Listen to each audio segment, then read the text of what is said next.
You are listening to the TV Obsessive podcast, brought to you by TVObsessive.com.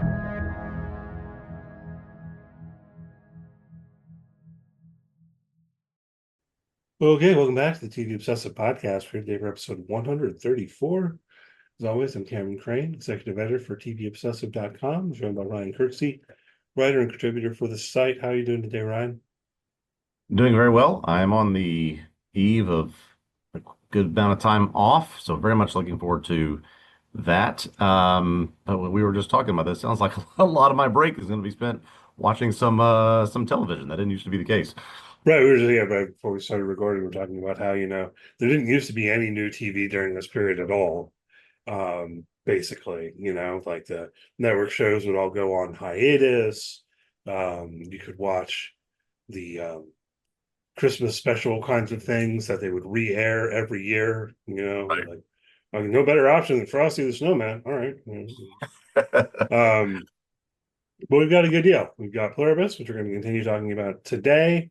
It looks like they are going to release the season finale a couple days early, so it's going to be before Christmas. At least that's our read on it. That it's going to be Tuesday night. Let people know about that. We'll figure out when we're going to record a podcast on it. We will have Yep. one to let everyone Sometime. know, but navigating Christmas obligations and all of that kind of stuff, just keep an eye out, subscribe to the podcast and you'll get notification, I presume.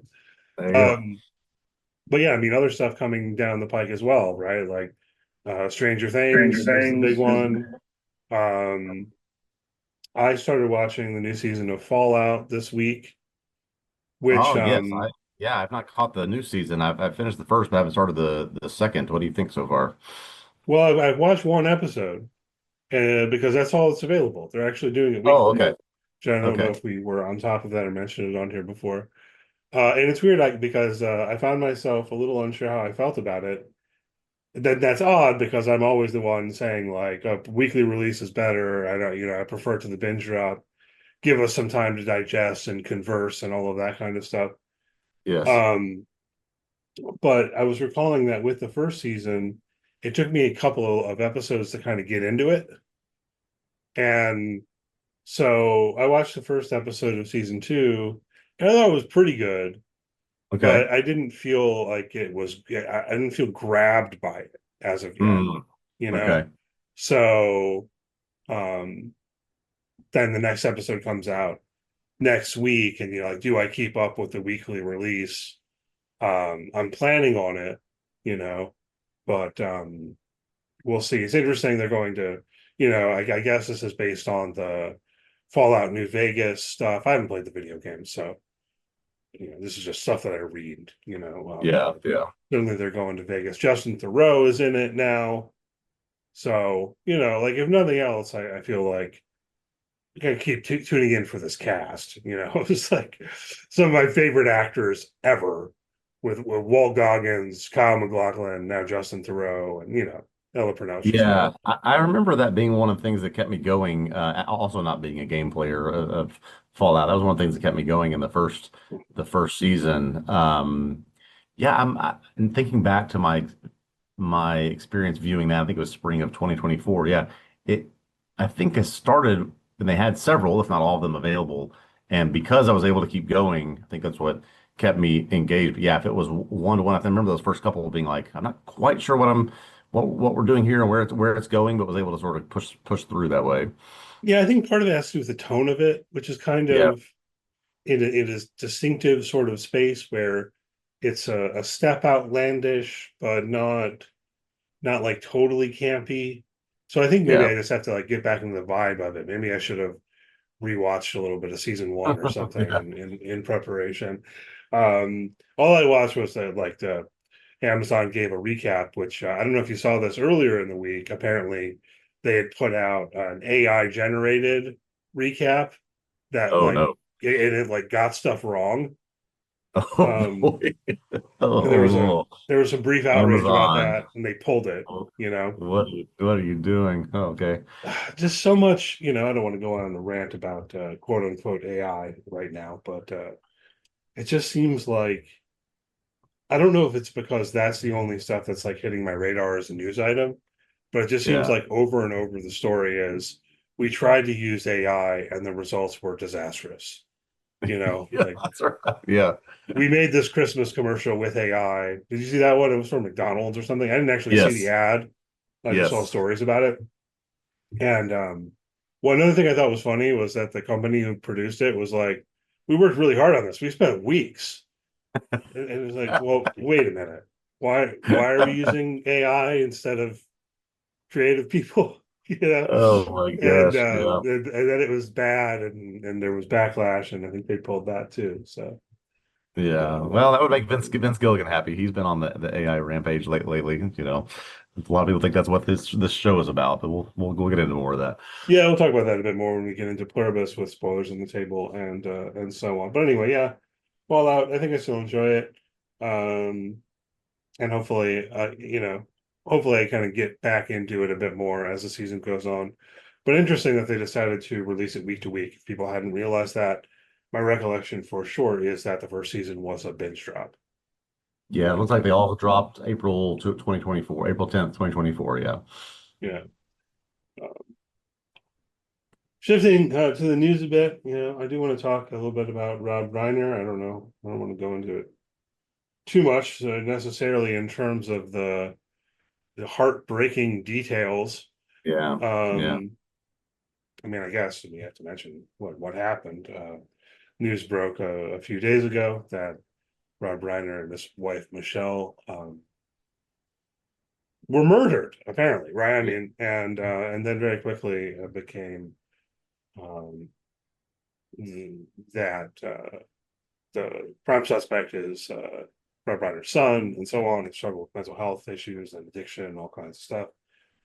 So that's all just terribly sad. And I mean, I imagine we'll learn more about exactly what happened. But Rob Reiner, we don't always hit on it when famous people die, but I think that he was really just kind of a legend, maybe primarily in film, but also in television. What are your experiences with Rob Reiner? Yeah, I think that's fair to say. I mean, you can't use the word legend with many people, but certainly Rob Reiner, I think, would fit that description. And most people might describe him as that when they think about his, run from the mid '80s to the mid '90s and the films that he Yeah, produced, and Harry Met Sally, Princess Bride, Stand by Me, this whole list. But almost bookended his career in life, bookended by television appearances. As a regular on All in the Family.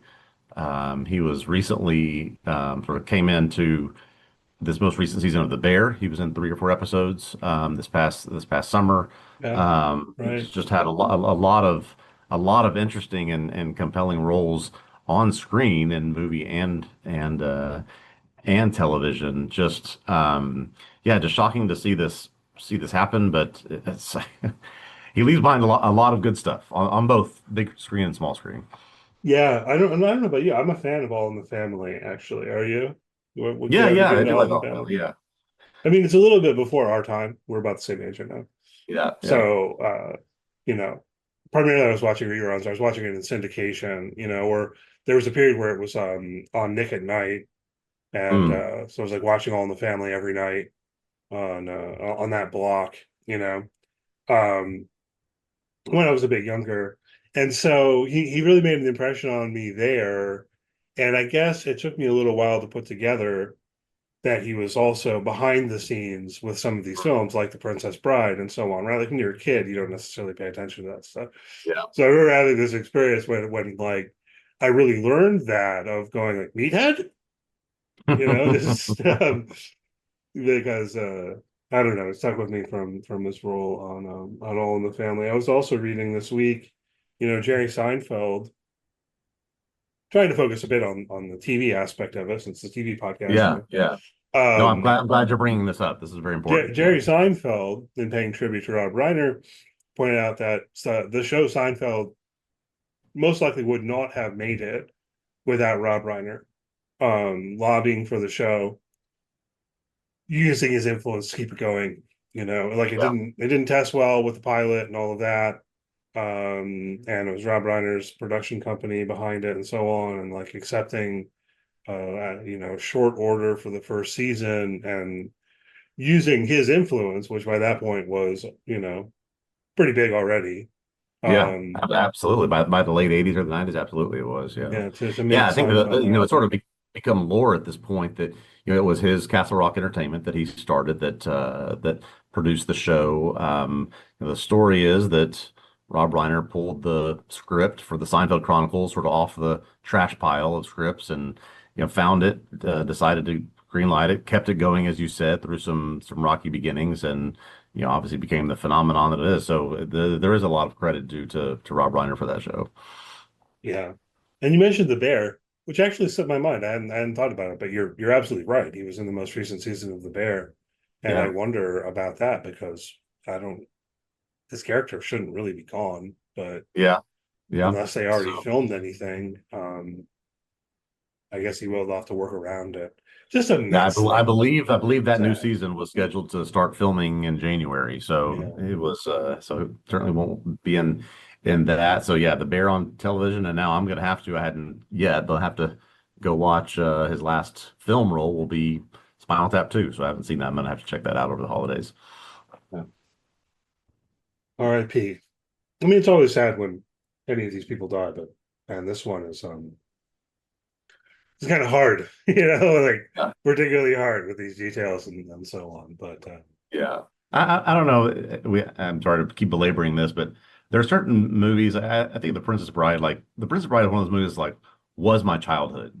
You yeah, know, um, like I don't know how many young men our age love this movie, but just I don't know.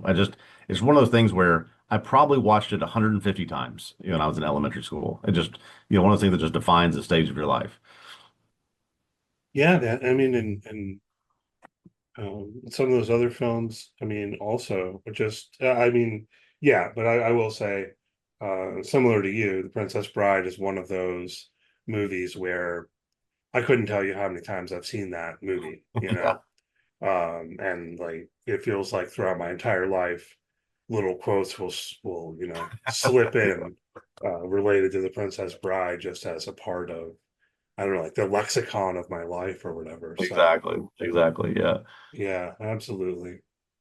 Well, no real good segue, but we got some other stuff we want to talk about. um the Traders season 4 is indeed coming in a couple of weeks in early January, as we expected. uh so I'll be watching that. There's a trailer. I didn't watch the trailer. Did you watch the trailer? You have any more thoughts on it? I did watch the trailer, noted a couple of people that are very excited to see in this upcoming season, which this is the US season that features the quote unquote celebrities Uh-huh. and throughout the group. And then so a couple people excited to see, but then a couple of these, we've had these conversations before, so don't need to go too deep into it, but featuring things like oh, they're ganging up against the housewives, just these things that don't seem that relevant to me. It's like I don't know who they are or what that means. Don't recognize some of these people, but we're there for the gameplay, so there's no way I won't be watching this.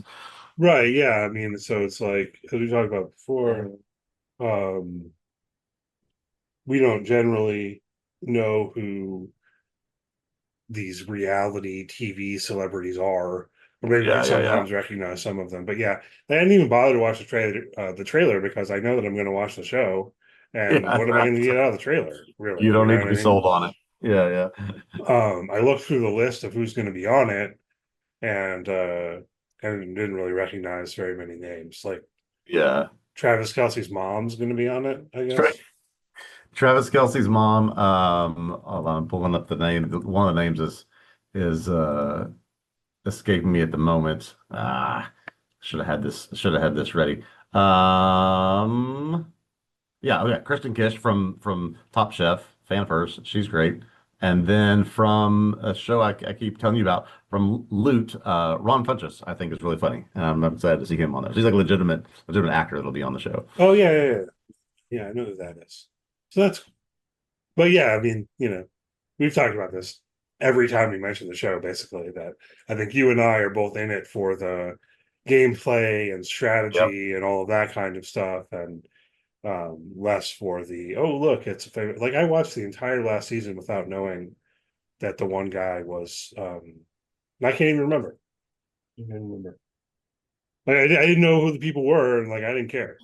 You know what I mean? Yeah, exactly. And then It like I doesn't, it got to doesn't the end of matter. the season, I was like, oh, um he's that other really famous guy's brother or whatever. Like I Yeah. had no idea. Anyway. And then I don't know when we're gonna get the quote unquote normie version. And Yeah, yeah. I also haven't seen about the UK version, right? The celebrity UK version hit Peacock a few weeks ago, and I recall talking about it Yes. briefly. But then I don't know That, when the next season of their like regular version is. I'm watching the UK celeb version over my holiday break, and that'll help me lead right into new US season in January, early January. Yeah, good times. I hope I don't burn out on it at some point. Yeah, yeah. I suppose it could happen, but it's always different people and it's always different, intrigue and strategy. So we got that going for us at least. Let's see. I guess speaking of, I don't know, intrigue and murder potentially. Um, young Sherlock Holmes series in the works, being from Guy Ritchie, which is a significant detail in my mind. He's had a really weird career in my mind, at least, but certain things definitely still stand out to me that he's done, like Snatch and so on and so forth. Yeah, yeah. Thoughts about this one? Yeah, I will admit I had completely forgotten that Guy Ritchie was responsible for the two, I believe, Robert Downey Jr. Sherlock Holmes films that were sort of pre MCU, pre Iron Man, Robert Downey Yeah, Jr. And remembering that, and I loved those movies, and I watched this teaser for young Sherlock Holmes. I think this looks fantastic, and it sounds like there's a lot of all of your favorite British actors and actresses are going to be in it, at least in small roles. So yeah, I think I'll check this out. yeah, it looks like it might be a good time. Lots of. I don't have much more to say about it. The other things we have are also like digging into IP. I guess that's what everyone. Yeah, Well, I didn't even put it on the list. I could have scrolled past the story that they're going to make a Magnificent Seven TV show. yeah, saw that. Um, Yeah. Also, something I'm a little bit more intrigued by is a Point Break TV series. Not have you seen the film? Ryan? Are you familiar with the Oh film? yeah. Oh, Yeah, we are members of Gen X. We have seen this movie, I'm sure. it's been a while. One of the Yeah. first things I thought was like, maybe I should watch that movie again. So I recall enjoying it. I don't quite know how I feel about making a TV series. Yeah. Yeah. Uh, I mean, my guess would be it would have to follow like the robbers, right? Like, are they going to do like multiple heists, or is it Yeah. going to be at all in the same universe as the film, or is it just going to be like separate, its own thing with the same kind of inspiration? I don't know. If it seems like it could be really entertaining, or it could be bad. Yeah. That was an initial impression I had as well. Sort of how is it connecting, if at all, to the film. My other initial impression was just considering what we've seen in film and TV shows lately is what took so long for them to make a Point Break television series. I mean, it's like this has got a really, really cult following, not even cult following, just a strong following audience of this film. I'm surprised we haven't had anything related to this in 35 years. Yeah, I'm a little surprised as well. It's another one where you put me in mind of Running Man. I still haven't seen the new Running Man film. Have you? Have you Yeah, seen the new my one? son and I went to see it a couple weeks ago. We did Was it check it out. good? Yes, Yeah, very, very different, but yeah. it was good. I feel like that's the impression that I've gotten. And then this is what feels weird. What you put me in mind of it, because for years they're pumping out all of these remakes, and I'm sitting here going, why isn't anyone remaking The Running Man? You know what I mean? Like it just Yeah, seems like it would be the easiest thing to remake and kind of modernize and get cultural commentary going and so yeah, on. And so I don't know. I am interested to watch the one that just came out, but my understanding from what I've read is that it's one of these things where it's more like this is truer to the book or something like that is the I do think approach. that, yeah, that certainly is the case. It is very modernized. It is certainly providing a point in time commentary on a lot of things, politically and otherwise.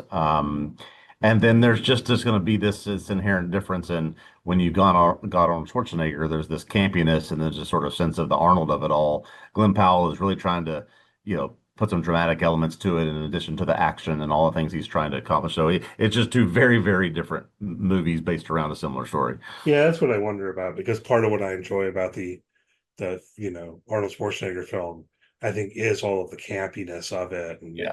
Yeah. and all of that. Plus, I mean, it's an interesting kind of premise, where they're kind of fighting the death as game show or whatever.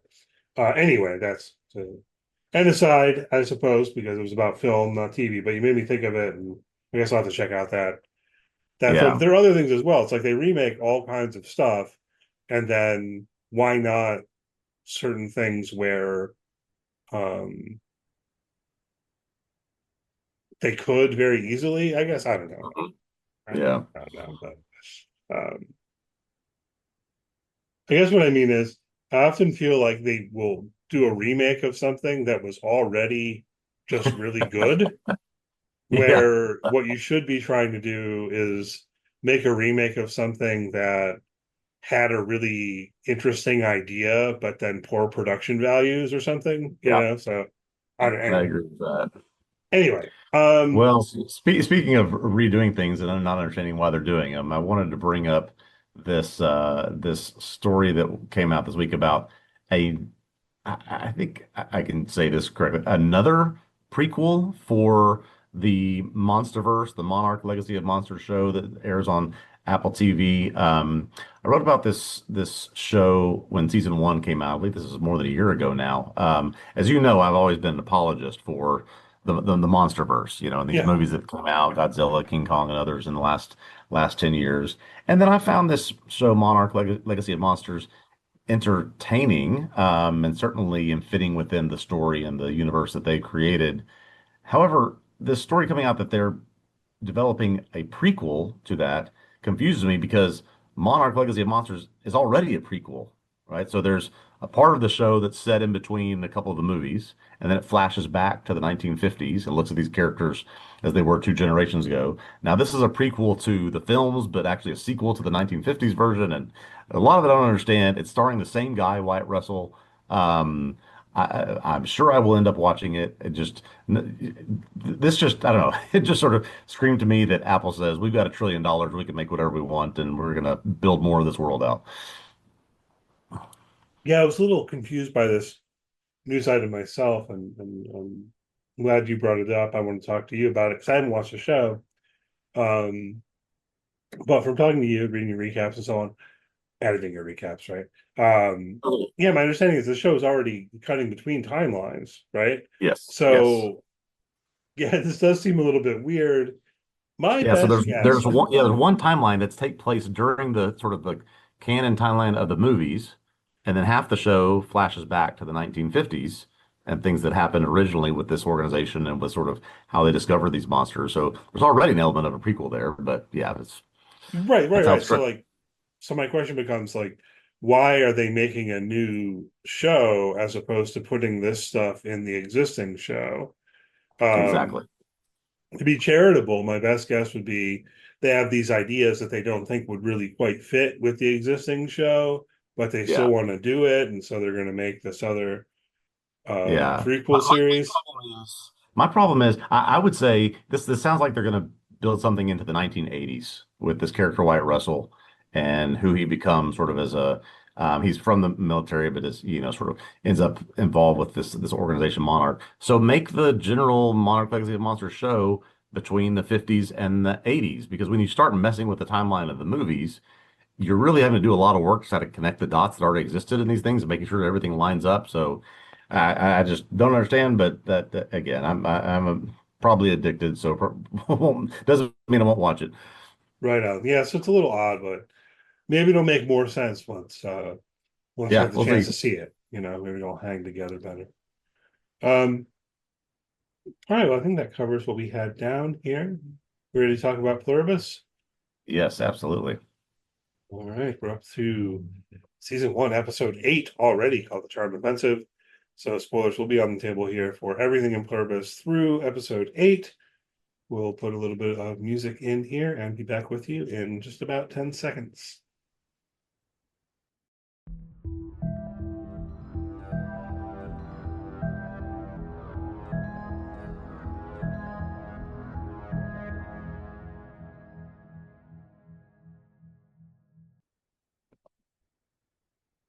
Okay, we are back to talk about Pluribus on Apple TV. This is episode 8, titled Charm Offensive. This episode written by Johnny Gomez and directed by Melissa Bernstein.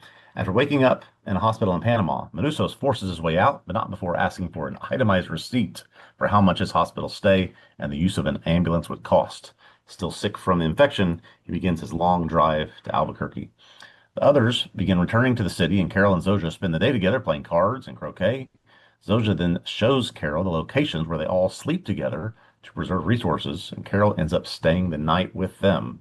The next day, Zoja shows Carol through a telescope where the alien signal came from and how they are using the world's power to build a giant antenna so they can share the gift with other planets. After Carol and Zoja visit a diner the others rebuilt, where Carol used to come in and write in her early career, Carol panics. She tells Zoja she knows they're trying to distract her from undoing the joining. Zoja kisses her, and after initial hesitation, Carol and Zoja end up sleeping together. Carol resumes writing her 5th book the next day. Several days later, Zoja tells Carol that she's about to have a visitor, just as we see Manusos driving through Mexico, approaching the United States. A lot of times, the penultimate episode in a television show, particularly a show like this, will kind of pick you up and slam you to the ground, particularly in a Vince Gilligan show. This one I wouldn't say did that necessarily. We maybe learn a lot more about Carol and who she is and what she's trying to do. Sort of, I'm curious your initial reaction to this and sort of how you took this, particularly as a penultimate episode. Yeah, I started thinking about the extent to which this is a character drama, this show, which is kind of odd because there are only like 2 characters. Right. But Yeah.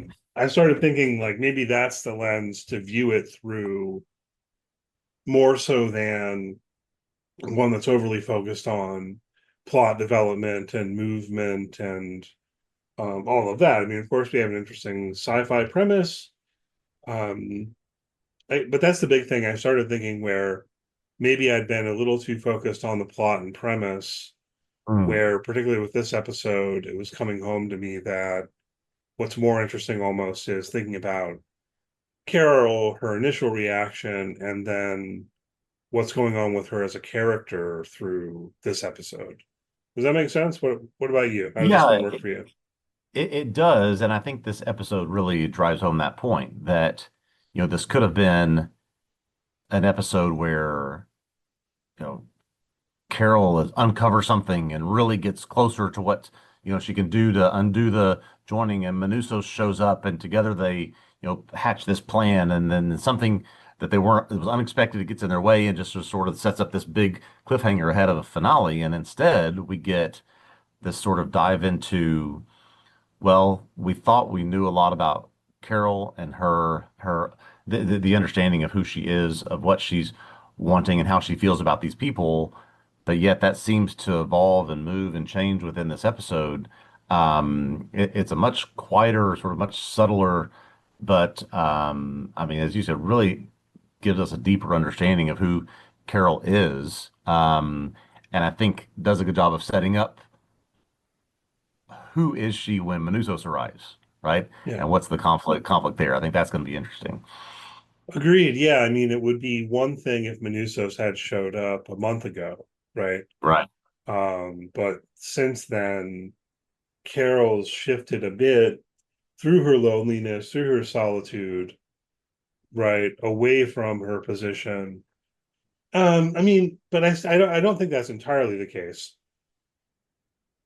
Let's try to parse this a little bit more, right? How do we read what's going on with Carol at this point? Because throughout this episode, she's decided she doesn't just want to be alone shooting fireworks in the direction of her face.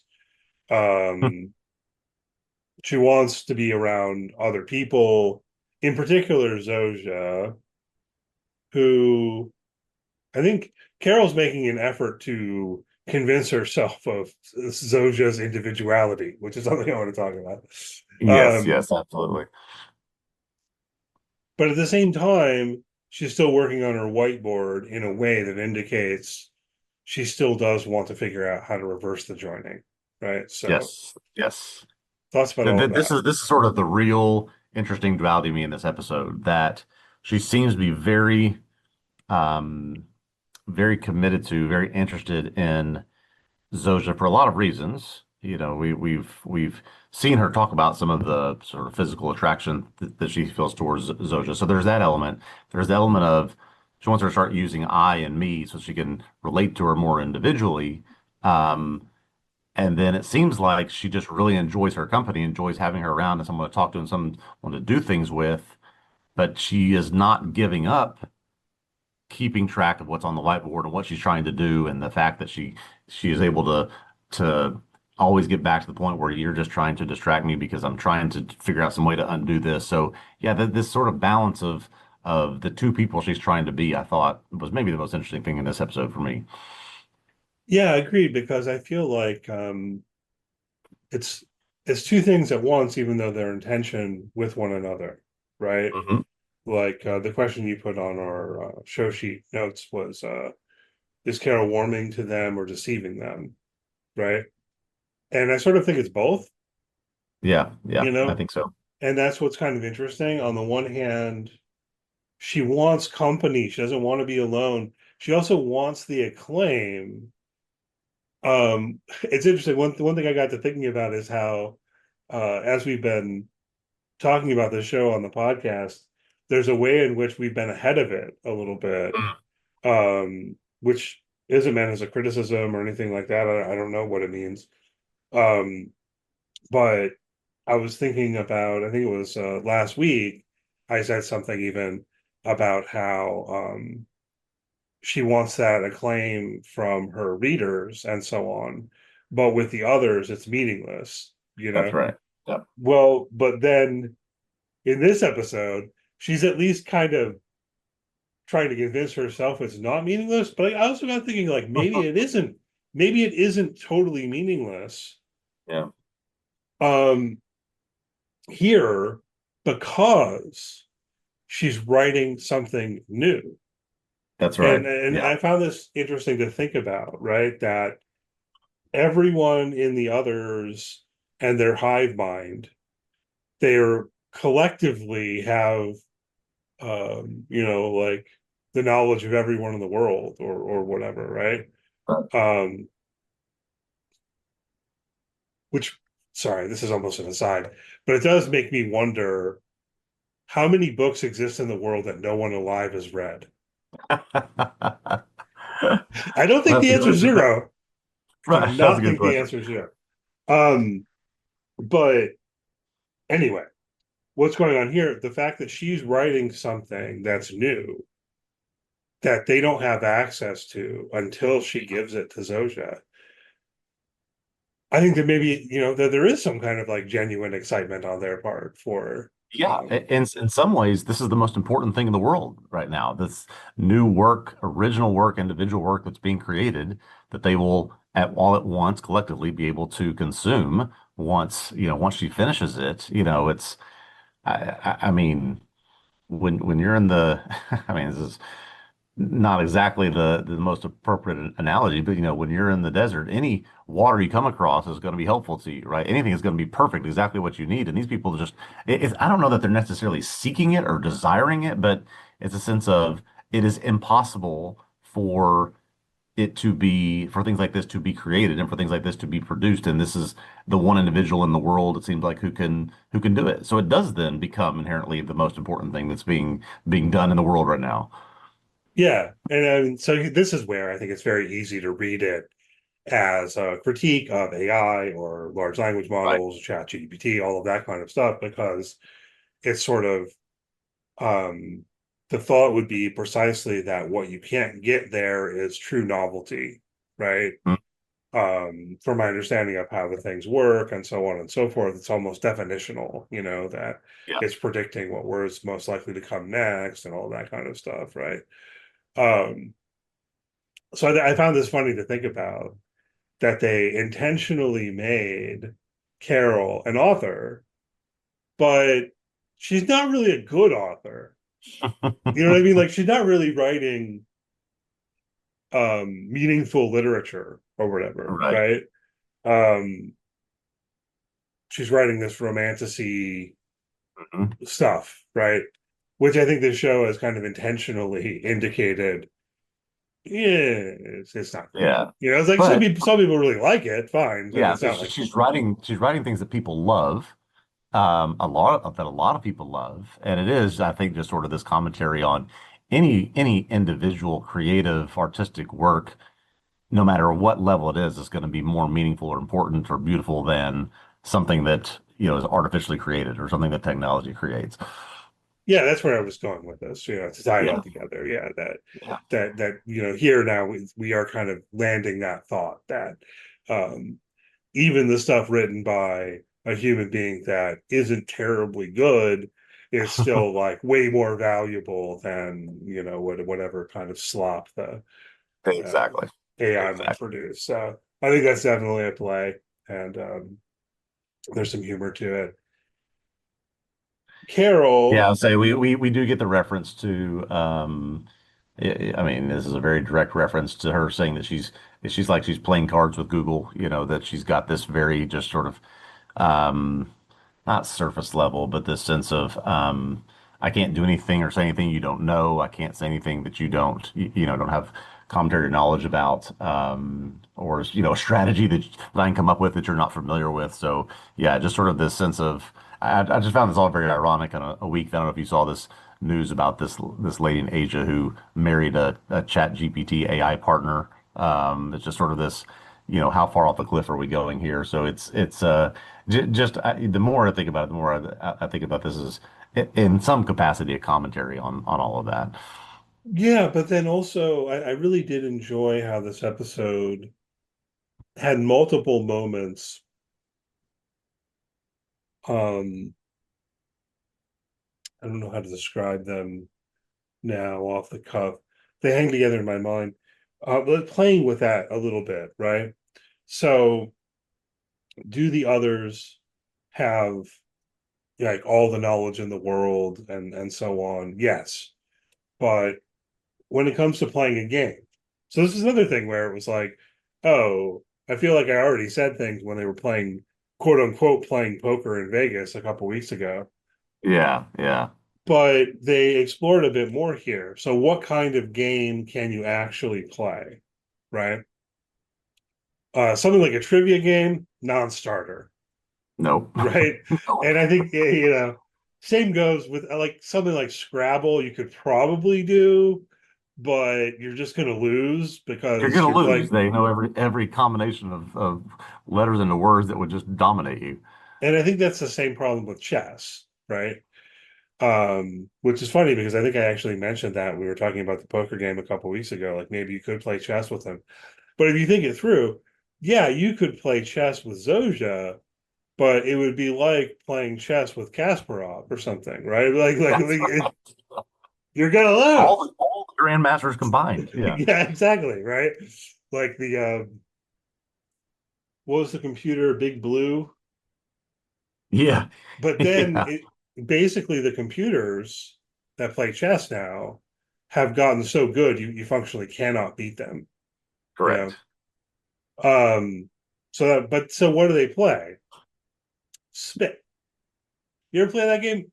You familiar with this card game that they're playing? Yes, we played this in high school, I want to say. Yeah. I was trying to remember the rules as they played it. I know that I have, but yeah, I'm pretty sure I played Spit before. Same, yeah. It was like, unfortunately, I'm not sure if I remember all of the rules precisely, and there might be variance. But anyway, it is like it does have more of an element of chance. So this is what I recall. Like you're flipping Yeah, over cards, right?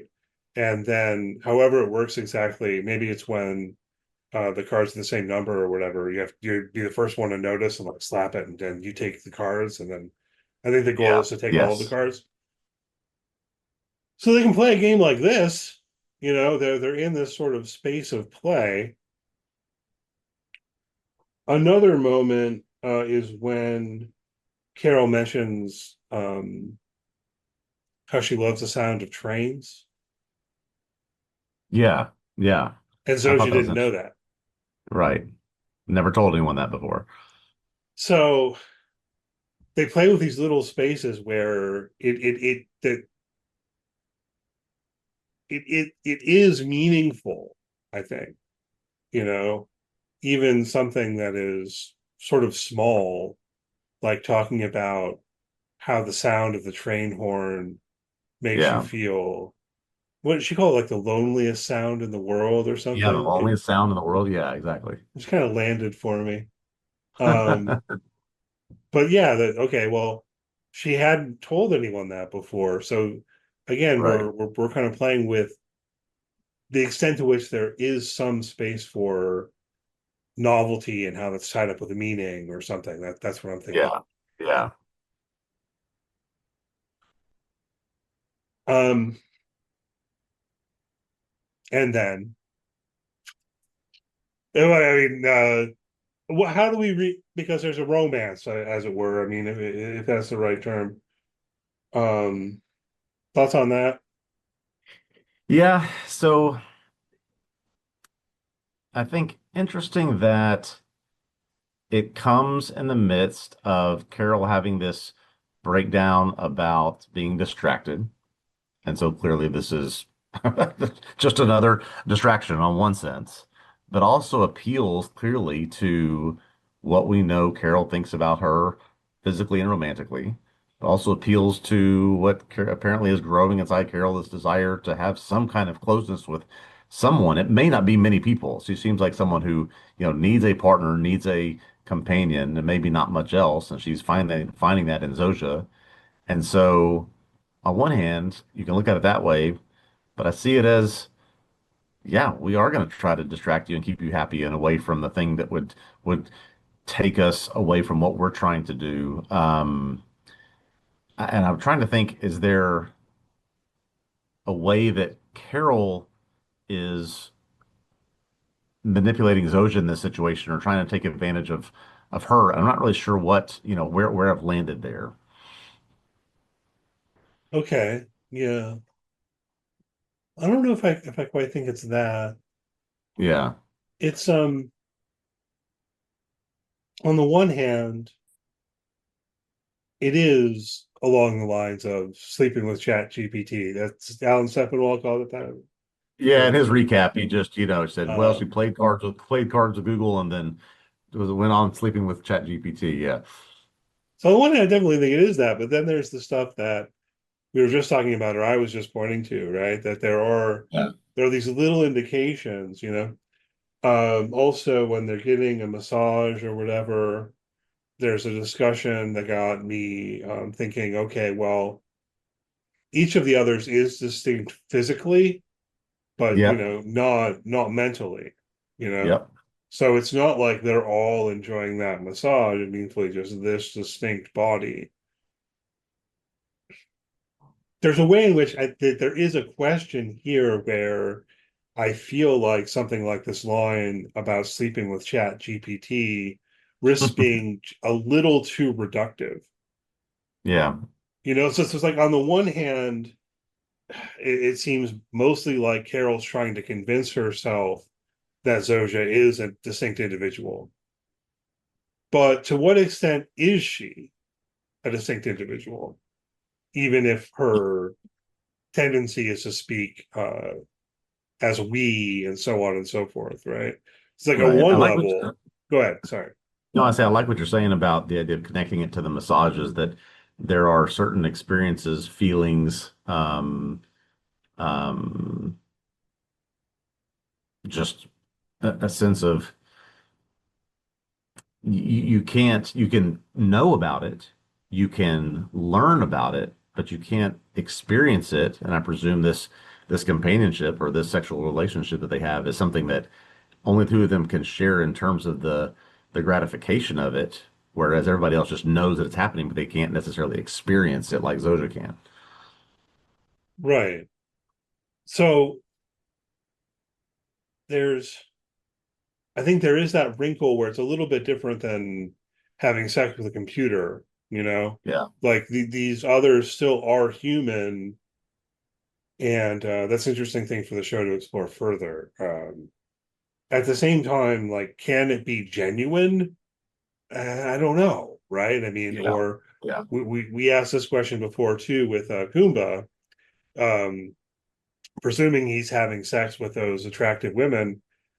The question about consent, right? Where it's kind Yes. of like, Yes. well, they're sort of doing it of their own free will. You know what I mean? To what extent do they have free will, even, right? To what extent do they Yeah. have that like kind of autonomy? And Um, it's is a very question. purposeful that it's Zoja making the move here, right? That it's not, yeah, obviously if Carol had started it, Zoja would just go along to make her happy and whatever you want. But then there's this sense of, yeah, just really torn between this. This is what I/we feel versus what we think you need slash a distraction that were to keep you away from, some of the things we don't want you doing. And so like it's got to be some of all of that. Yeah, have we throughout they have wanted to do whatever they can to make her happy, give her her most favoritist meal ever, all of that kind of stuff. So I think there's always been that kind of question about their motivations. Can you read that as like genuine affection or whatever? Yeah. I do think Yeah. you're Yeah. right that it's important that Zsuzsa is the one who makes the first move Yes. in terms of them ultimately sleeping together and so on. But then that's just leading to this other question: how do we read all of that, everything that they're trying to do to please her, Hmm. um, and why, you know? Um, Maybe along those lines, talk about the diner a little bit that Oh they yeah. Okay. apparently completely reconstructed because it had previously burned down. Thoughts on this? Apparently, this is where, when she was getting started, Carol would go to work to write, and her favorite diner. And then I guess ultimately it burned down, and that was the Yeah. end of the diner. But they've We totally talked, reconstructed it. I think it was 2 episodes ago, we talked about emotional intelligence and how the others lack this and just think that if we give you something that you love or that you used to have, you'll be grateful and you will just have nothing but just warm feelings about this. Um, and clearly they missed the mark again here with this. Something that was so unique and special and personal to Carol to be recreated when it was literally gone, both person gone and building gone. It's these things that they keep doing that keep tethering Carol back this idea of okay, I'm the one who has to save the world from this because this is just too far away from reality. We may have world peace, we may not have violence, we may have no property and everyone is happy, but these things that are so unique and personal and individual, we have to preserve those, and you've just done just sort of a recreation of it. Yeah, okay, yeah. I mean, it kind of works for her at first for a bit Yeah, until yeah, she thinks it through or something. yep, I think And so. I guess my biggest thought was that it's just too much, you know, of going to the lengths of completely rebuilding this diner I used to go to before it burned down, Yeah, and bringing in the waitress. I think that's almost the tipping point when she realizes, like, at first I felt like she was willing to go along and enjoy it, and the nostalgia of that diner. yeah, But realizing, I think what you were pointing to, the, I don't know, what kind of irreality of it, that yeah, you've yeah, recreated it down to the detail, even to the point where you've brought this woman back who used to be my Yes. server here on a regular basis, but she'd moved on with her life, she'd moved somewhere else, and so on and so forth, right? And so that then now it's bringing home to Carol again this feeling that she no longer exists, right? Yeah. Like the distinctive human personalities have been erased, and that's part of her freak out, I think. And I think Carol does think a lot about consent as well. This Bree, the waitress diner, I think for all intents and purposes did not consent to leave Miami and come to this location and become a server there again. She was hive-minded into it, right? It's what she is required to do. It's what they need of her. And so, yeah, this is taking this person's life and how they moved on and how they were forced to do something else and essentially forcing them to come back. I think that's just one more straw that Carol was unwilling to take. Right, which I mean, but her perspective on it makes sense, right? It's similar to, and maybe we can use this as a segue to talk a bit more about Benusas, what we get in this episode of him, the way he reacts to his mother, right? Yes. You're not my mother, right? That's right. Because all of these people have been subsumed in this collective hive mind of the others, right? Yep. What was Zoja like before the joining? We don't really know, but I'd hazard a guess she wasn't like this. She's Oh, probably way absolutely. different. There's no way. I mean, she has been curated to look like and have a personality of someone that would be able to be attractive and a companion for Carol. So yeah, absolutely, she's different. Yeah. What's interesting to me though is how there's no, at least to our knowledge at this point, there's no like puppet master behind the scenes, pulling the strings. And I kind of don't think there will be. Yeah, It's everyone has been subsumed into this collective. So there is a level at which they are doing what they want to do yeah, freely. Um, yeah, the plan is to set up this diner, and then in order for that to work, the woman who used to wait tables there is going to go across the country or whatever. yeah, But she wants to. They want to. We. This is what we want to do for Carol, right? Everyone together, So, but subsuming everyone into that kind of collective will to this radical degree through the yeah, science fiction premise, it kind of erases the idea of free will, at least at the individual level, right? But yeah, I yeah, don't know. Anyway, you know what I'm saying? yeah. It's It's so funny how this I think about Severance this way too. It's a relatively relatively simple concept. Everyone thinks and acts the same. Everyone is like-minded. Severance is, you're one way here, another way there. But just Mhm. how many layers of depth of the complexity of things that you have to consider when you think about these ideas and what it would do to affect us. I think this is just another great show that does that. Yeah, I agree. I mean, I think they've been doing a really good job of staying true to the premise and exploring it. Zoja shows Carol the source of the signal and also Yeah. shares that their plan is to set up a big antenna to send the signal out. Okay.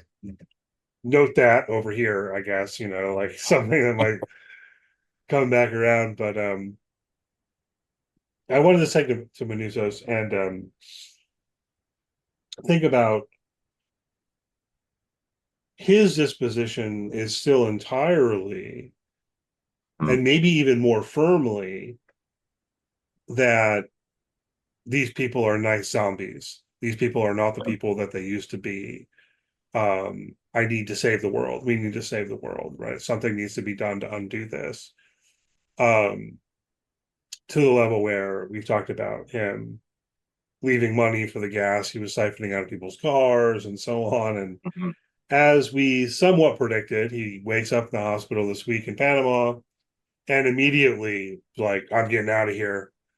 Um, Asking for a bill and so on, Uh, it's maybe a little bit extreme, but I think it's all serving to drive this point home that he is not willing to go along at all, you know.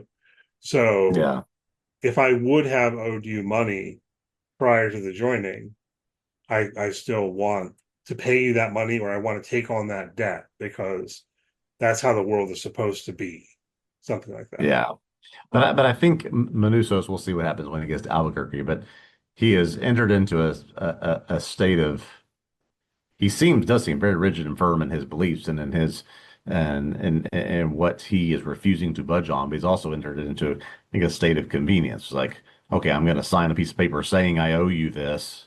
He seems like the type of person who would be good to pay it back. It seems like he doesn't want anyone to be without or to be into debt to anyone, but much like we've talked about the others doing things that may or may not be in opposition to their biological imperative, Manusos has to free the world from this, even if it means, okay, I'll just write on a piece of paper that I owe you $9,000 or whatever whenever I can. I don't think that takes out of it too much, but it just shows that he's going to stop at nothing to try to find Carol and end this thing. Yeah. And, in some ways, I felt like the scene in the hospital and so on was too brief, or maybe I wanted more last week, which we talked about last week, how I kind of wanted a little bit more when they were rescuing him Yep. from the Yep. Darien Gap. But that's okay. I mean, I think it works well Yeah. enough. It just Yeah. seemed, It's clear we're not going to get that. We're not going to get his reaction, his story. He passed out. He woke up some days later. As soon as he had the strength to stand, he forced his way out of there. I mean, it just, well, we know they flew him over the gap and he took an ambulance. I mean, that's what we get. And I mean, it seems reasonable.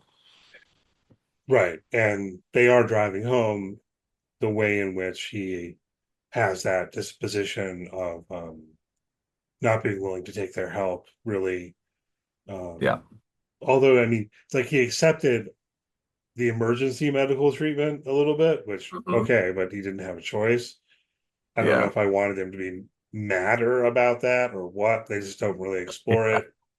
Takes the ambulance, treating himself. He's on his way to New Mexico.